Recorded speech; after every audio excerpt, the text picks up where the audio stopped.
Hello, are you out there? This is Mark with Homebrew Fever Dreams, and we've got something a little different today.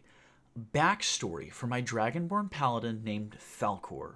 This is coming from Joshua Ramza, who gave me the okay to read their backstory. So it's not a horror story, it's just a bit of creative writing. So let's give it a try.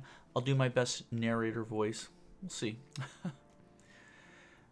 The tiny cries of something in the distance broke Sophia's focus from the stew she was preparing.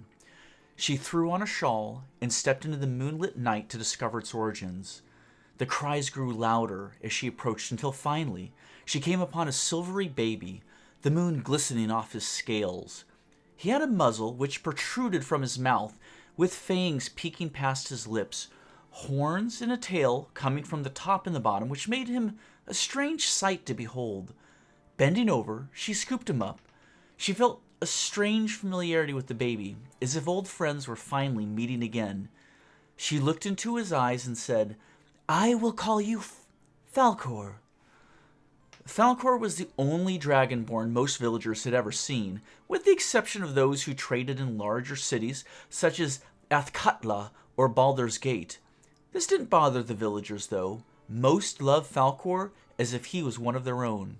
He'd help around the village in any way he could, using his immense strength, making even difficult tasks seem trivial.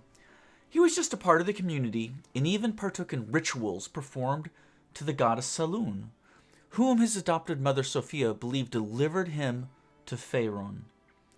As he aged into a young man, Falkor started going on trading missions with the traders of the village, seeing all sorts of wondrous things from Kalimport to Waterdeep. The town, after all, still needed goods, the same as anywhere else. The adventures gave him such insights into the workings of the world and filled him with much vigor. That is, until his return from the last trading mission he would ever go on for his village.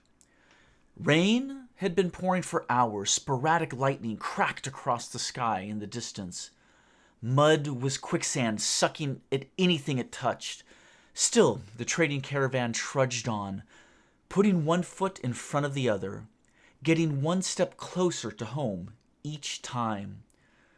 Smoke was smoldering in the distance as they approached. Falkor broke from the caravan to run ahead.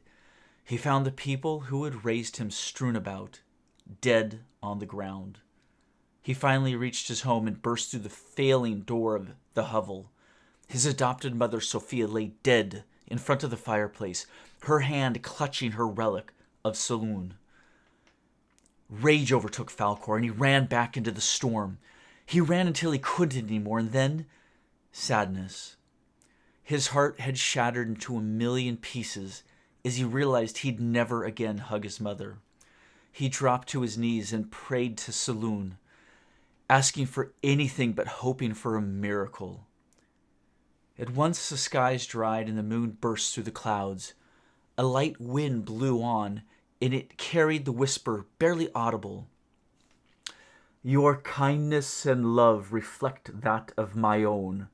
You are worthy to carry my name to the edges of the forgotten realms. I deem you my champion. I grant you the strength to carry on and find those who harmed you. Now go. The time for mourning is not now."